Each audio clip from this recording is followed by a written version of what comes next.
Morning, everybody. Hey, listen, I sent out an email about Friday, and I'm sorry about that. I know you had your hopes all up about not having crushed. What's that? You're crushed? Are you crushed?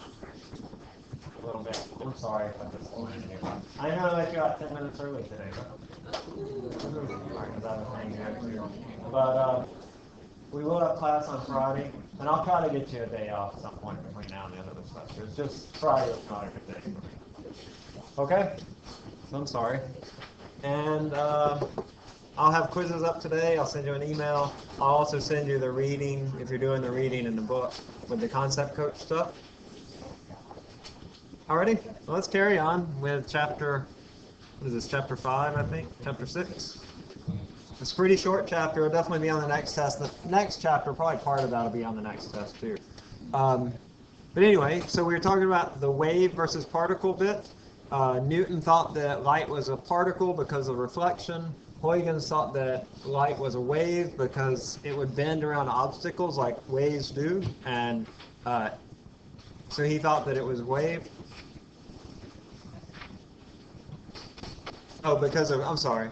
He thought that light was a wave because of refraction, and that light also refracted. In the 19th century, so for a long time, people just thought Newton was right and that light was a particle. But in the late 1800s, Thomas Young discovered interference of light.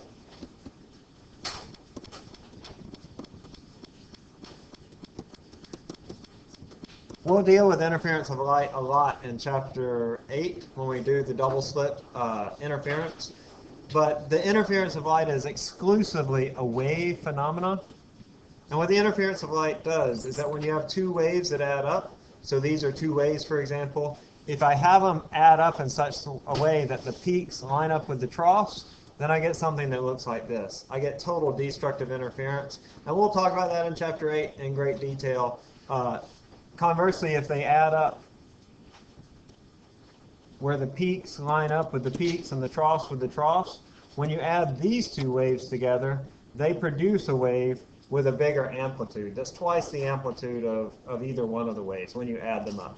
Again, we'll talk about that, but the light demonstrates this, and Thomas Young showed that it demonstrated this interference, and that's purely a wave phenomenon. So Thomas Young then said that light is a wave.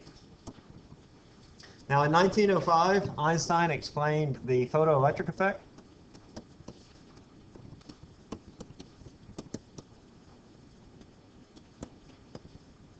Have a little video we'll watch about that. But the photoelectric effect, basically when you shine light onto a surface, at particular frequencies of light, it will emit electrons. And the way that he described this, he won the Nobel Prize for this, was he described it by invoking a particle theory of light. So we go back and forth. Newton says it's a particle. Huygens said it was a wave. Thomas Young had very convincing evidence that light was a wave. And now Einstein has this evidence that light is a particle. So now today, we'll come back to this quick test, but today we settled that light has a dual nature. Sometimes it acts as a wave, and sometimes it acts as a particle. And it largely depends on how you're observing it, whether it's a wave or a particle. Well, let's watch this clip about Einstein and his work, and then we'll come back and do this quick test. Okay, we'll watch the Dr. Quantum in chapter 8, because it'll fit more in line with what we're doing in chapter 8. But just understand that there's been this sort of long and storied history, and know why those various folks, Newton's, Huygens, Young, and Einstein, why they posited that light was either a wave or a particle. All right, so let's try this quick test. Which of these phenomena suggests that light acts as a particle? Interference, reflection, refraction, or the photoelectric effect?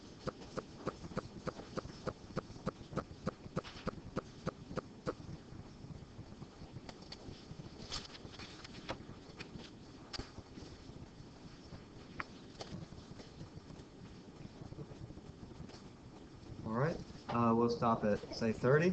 30?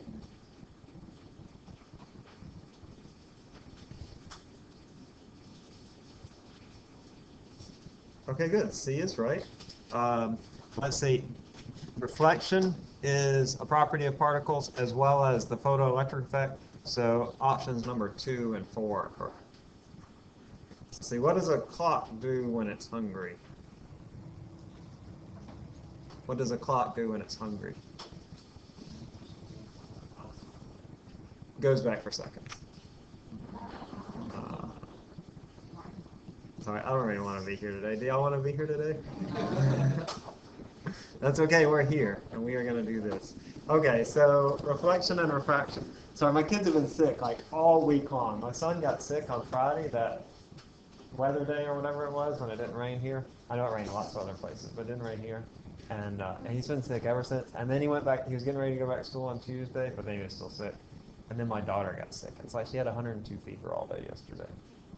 She was sort of better today, but she hasn't eaten in like 2 days. So anyway, she's going to be fine. All right, so reflection and refraction. We're going to talk about this now, and then in the next chapter we'll use reflection and refraction quite a bit. But first, just to discuss these things, it's useful to think of light as these traveling wave fronts.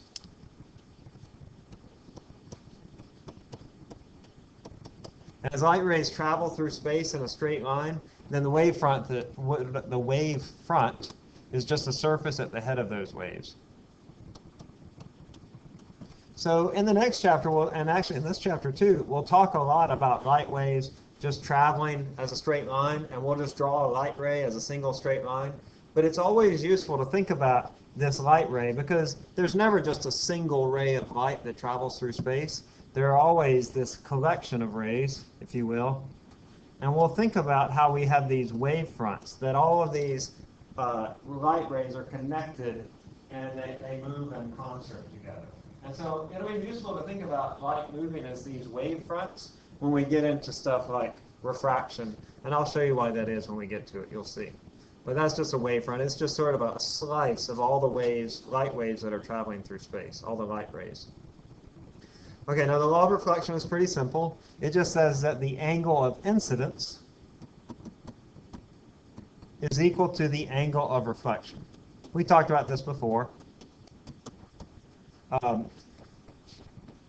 That is just to say that theta I is equal to theta R. And then the way we measure these, might be a little bit different than what you would expect. But let's say that I have a mirror, or any surface really, a flat surface, and I have a ray of light that goes onto it. The incident angle rather, is going to be here. So this will be theta I. And then my reflected angle will be here. And we always measure these angles from a line that's perpendicular to the reflective surface. So whenever we're measuring angles as we're given in optics, we'll always measure from a line that comes all perpendicular to the surface. We'll never measure it here. We'll not measure it there, nor will we measure it there. We'll always measure it in a line that's perpendicular. Right, so we say this, we talked about this last time actually, if you play tennis or you play racquetball or whatever, that always that angle of incidence is equal to that angle of reflection. You can see this, that it's always going to be equal. And you see that in pool, you see that in any kind of ball sport where you're bouncing balls off of some flat surface. That the incident angle is always equal to the reflected angle. And that's why Newton thought that light was a particle, because it exhibited that very particle-like property. Let's try this question. I just want to warn you outright that here I'm telling you that this angle is 30 degrees. The first incident angle is 30 degrees. And I want to know then what is this angle. But as you go through this, please know that it's not drawn to scale. That this angle here is not actually 30 degrees. It's something bigger than 30. All right, so if angle 1 is 30 degrees, what is angle 2? Reflecting off of two perpendicular reflective surfaces at 90 degrees. Two mirrors that are perpendicular to one another.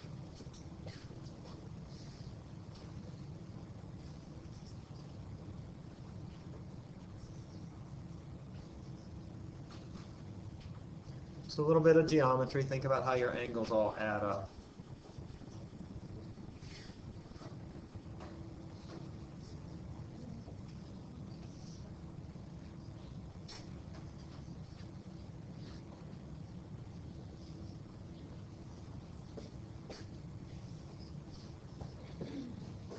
All right, I'll stop at 103, 103.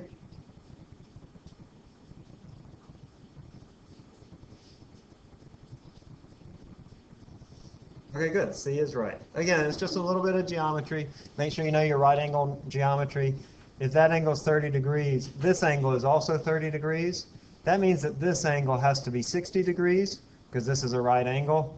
And if that angle is 60 degrees, notice that we have this right triangle here. If that angle is 60, that means this angle has to be 30 degrees. And if that angle is 30 degrees, that means this angle, which is 60 degrees, that's our incident angle. So it's also going to equal theta 2, which is going to be 60 degrees. All right, you'll probably see something like that, maybe one question about reflection. And really, even if you have two surfaces, you just have to know how to add up those angles. Or maybe it'll be even something as simple as the incident angle is 30 degrees. What is the reflected angle? Something very simple. We'll come back to this in Chapter 7, though, because we'll look at spherical surfaces, and the law of reflection will become important for that. Now, the law of refraction is a little bit more complicated. The law of refraction defines the index of refraction, which defines how light travels when it enters into another medium. When a light enters a medium, if it goes from, say, a vacuum into another medium, it's going to slow down. And that's going to cause it to act in different ways. So the law of refraction first defines the index of refraction. And that index of refraction is equal to the speed of light in a vacuum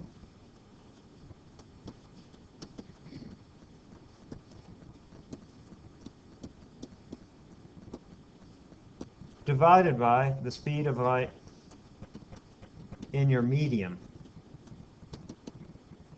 So we would call this C, which is what we call the speed of light in a vacuum, divided by V.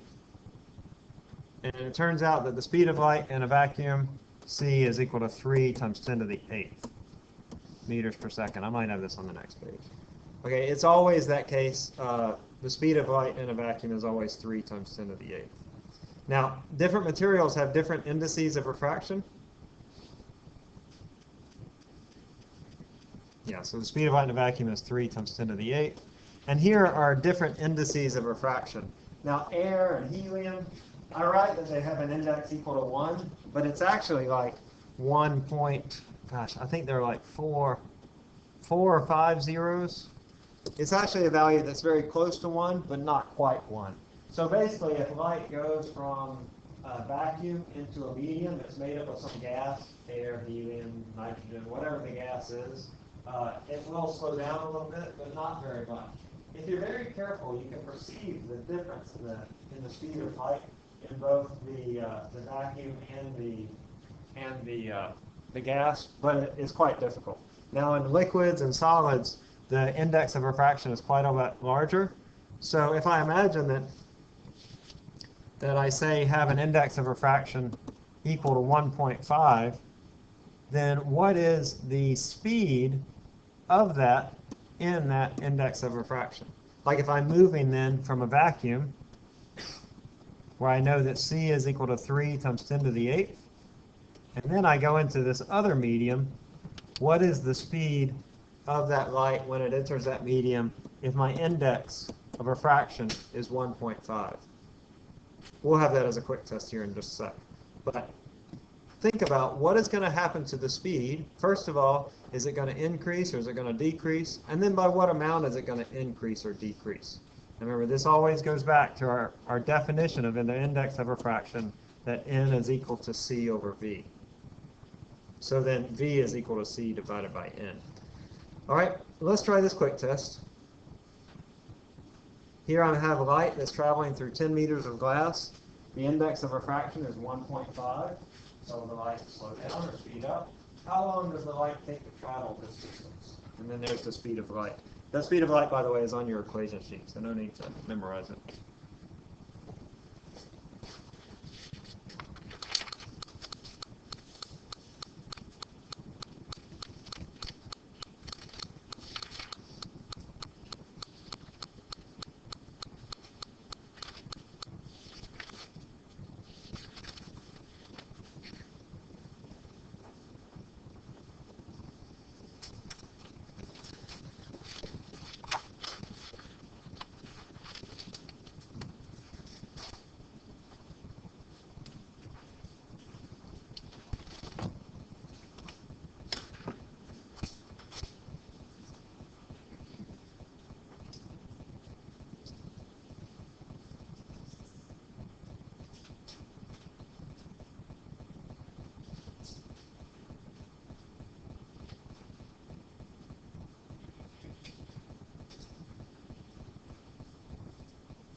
10 or 15 more seconds.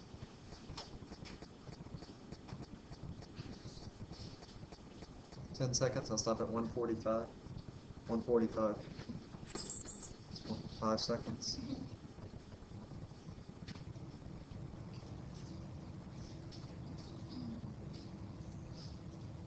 Okay, that's pretty good. A is right.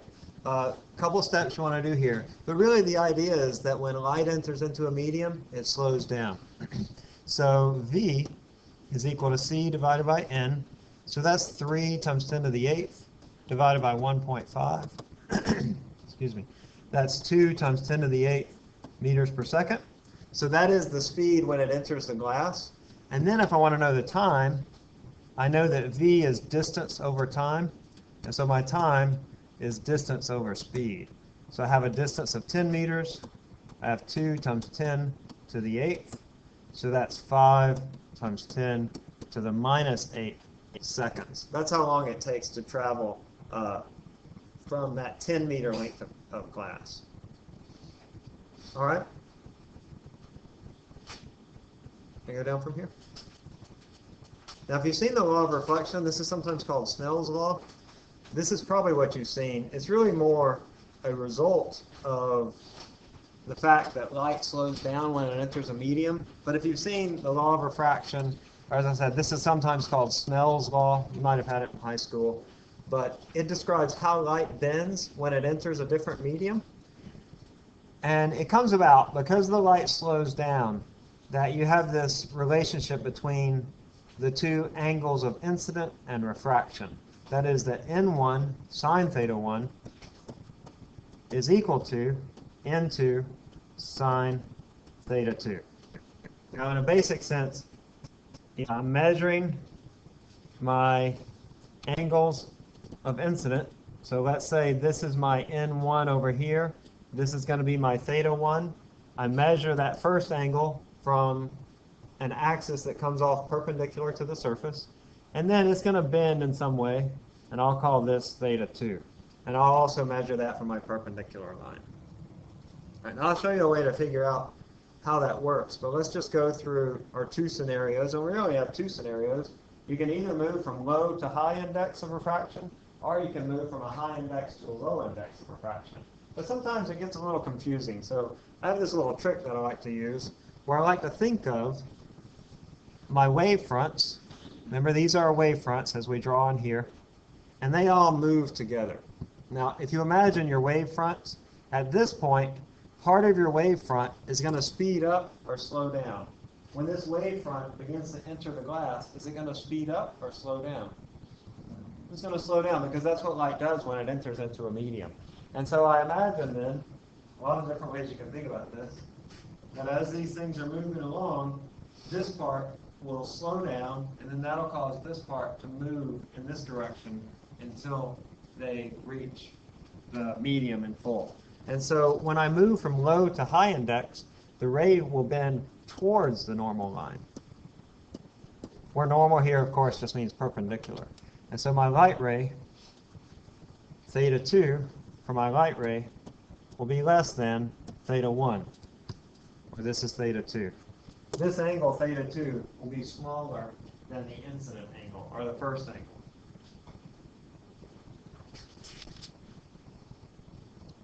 Also, the path of a refracted ray is reversible. So if we have a case where I'm moving from a high index to a low index,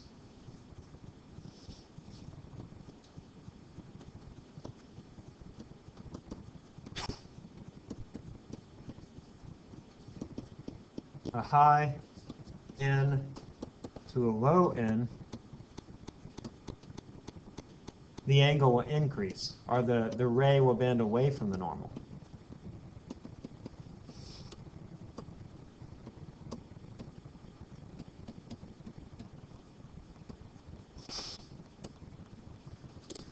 I always like to think of this in terms of a marching band. Who played in the marching band in high school? I did too. I played too, but what did y'all play? Saxophone. No? Anybody else? Just the three of us? Seriously? Or you just don't want to admit to it? Well, I'm a band geek, and that's okay. I played tuba, baritone, and then I played bass. That was cool, too. All right? Just the three of us. That's okay. No? 7th grade. 7th grade. That doesn't count. Yeah. All right. So if you're going, so the marching band analogy. So if you imagine a marching band, right? A marching band is traveling along here, and we can think of the glass as like the muddy field. And in a muddy field, the marching band is going to travel more slowly. And so as this marching band comes up out of this muddy field, this part of the marching band is going to go faster, and so it's going to cause it to shift, because this part, when it enters onto the asphalt or whatever over here, the cement, this part will travel faster, and it will cause your ray to move in that direction. You can also think of like a double propeller boat. Ever been in a double propeller boat? Right? In order to turn, you make one side go faster than the other side. Or sometimes you can make one side go in reverse and the other side forward. But if you make one side go faster, it causes it to shift in this direction. Similar thing happens here for a refracted ray. I had a student a couple of years ago. He made this video where, you know, Chris Cortez? No, probably not. I had him a bunch of years ago. Good guy. But he had like a yard cutting business on the side, and he found this effect, which I thought was pretty interesting, on his lawnmower. So let's watch this. I think it's pretty interesting.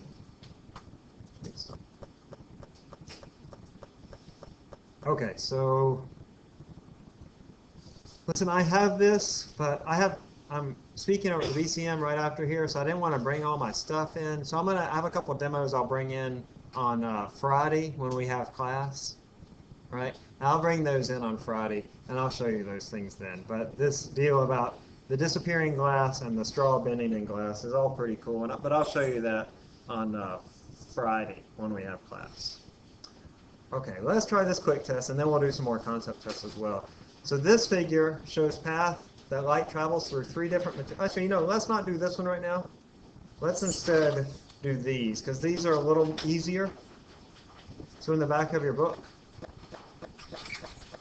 and then we'll go back to those. So here, parallel light rays cross interfaces from air into 2 different media. In which of the media is the light traveling faster? In which of these, medium number 1 or medium number 2, is light traveling faster? Think about how the light bends. This one doesn't bend as much. This one bends a lot more. So which one is traveling faster?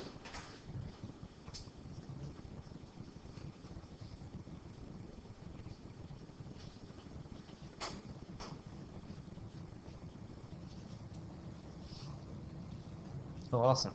All right. I'll stop at 40.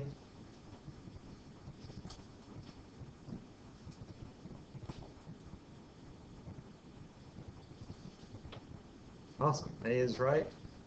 This medium is traveling faster.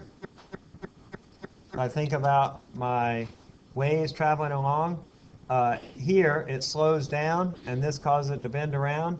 But over here, it slows down a lot, and that's why it bends even more. So medium 1, they're traveling faster. A little crude humor, okay? It's just a little bit crude. You know, when you get a bladder infection, you're in trouble.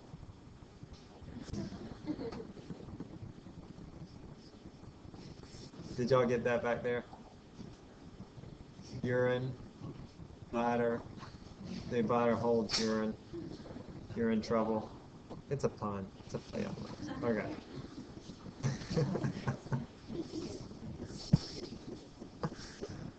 Okay. Parallel light rays cross interfaces from medium 1 into medium 2 and then into medium 3. What can we say about the relative sizes of the indices of refraction? And here, I don't really like how these are drawn. I'm going to draw instead normal lines. You can do what you like there. But here, it bends towards the normal. Here, it bends away from the normal. Think about how these indices of refraction are all related to one another.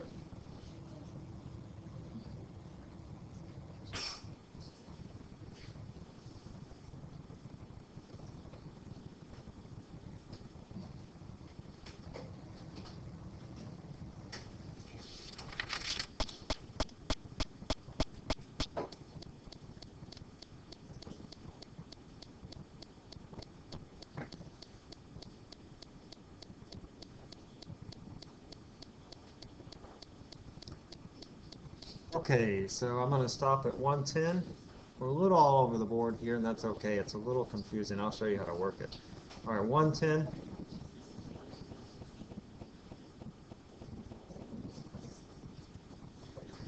Okay, so let's see. I don't think E's the right answer. Let's take a look. I'm not sure what the answer is.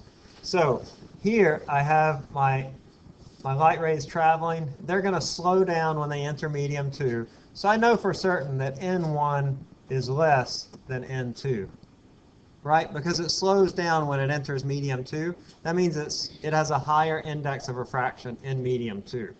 And then it travels along here, and they speed up when they enter medium 3, causing it to turn. So I know that N3 is what? Bigger or smaller than N2? It's going to be smaller than N2 because light is traveling faster in N3. My light ray comes along, it speeds up when it enters here, and that's why it shifts in this direction, because it's traveling faster here. So it's traveling a certain speed here, slower, and then it speeds up again. So let's see, I can get rid of some things. First I have N1 is less than N2. That gets rid of that. And it gets rid of that. Because those both say that N1 is bigger than N2. And then I have N3 is less than N2. This one shows that N3 is bigger than N2. All right, so C might be the answer, but let's check because there's another relationship that we need to consider. And that is the relationship between N1 and N3. Okay? Now, what I can do is I can take this little second part and just slip it out. And I'll show you mathematically how that works. But I can consider just number 1 and number 3. If I do that, I'm going to draw here medium 1, and this is medium 3. 1 and 3. And then the light ray is going to come in, and then it's going to bend away from the normal. See, what I've done is I've just erased this. I have a light ray coming in, and then it bends away from the normal when it goes from medium 1 to medium 3. Just forgetting that medium 2 is there completely. Mathematically, that works out, and I'll show you how that does in just a sec. But here, how is N1 related to N3? Is it bigger or smaller? Is it speeding up or slowing down here? Speeding up. So that means that N3 is less than N1.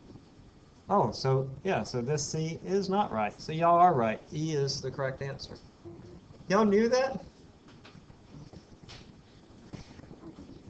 Gotta be kidding me. Not lucky. Okay, what happened to my thing here?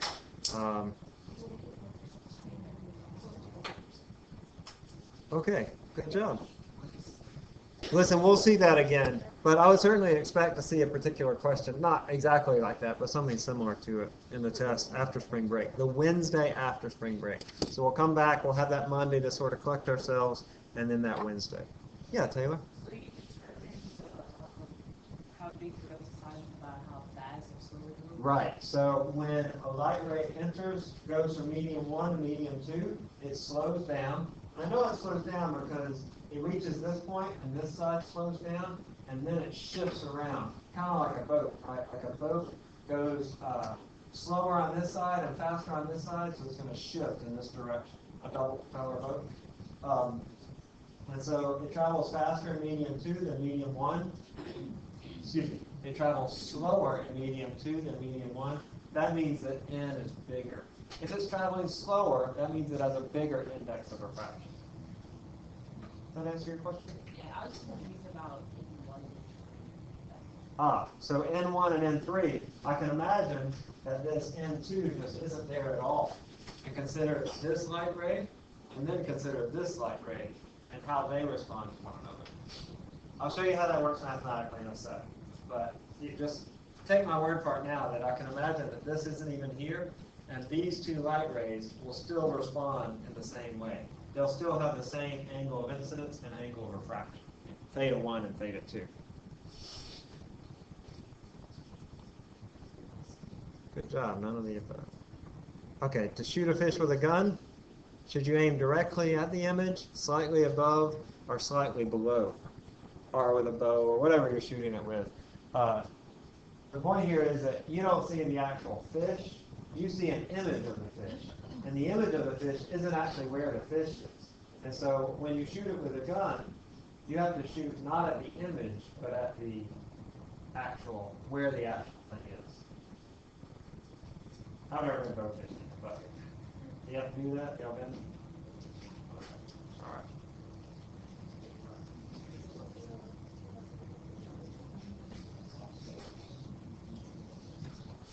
All right. We'll stop at 45. 45.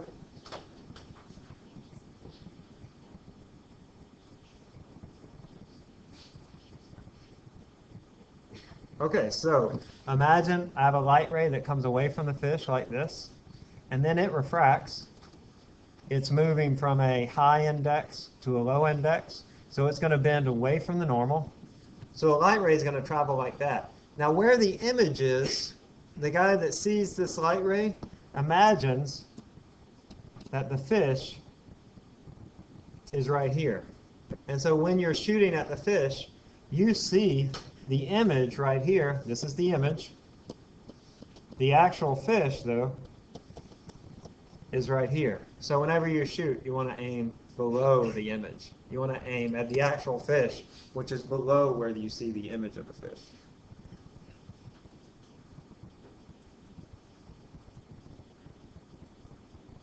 Now, what if instead of using a bow or a gun, you have a laser gun?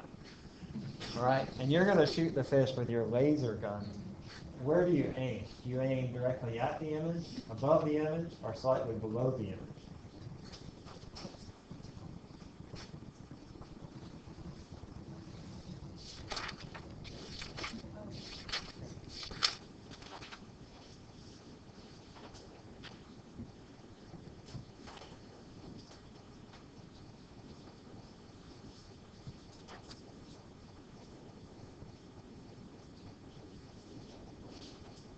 All right, I'll stop at, say, 45.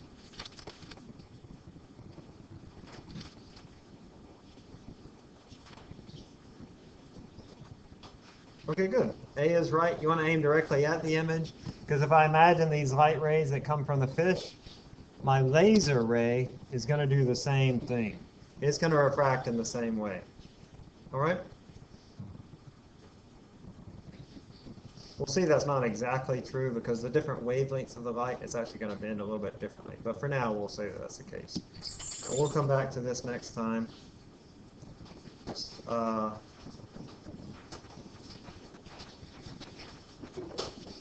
Yeah, let's go ahead and wrap it up. I'm sorry to let y'all out early. But we will have class on Monday, okay? And I will see you then.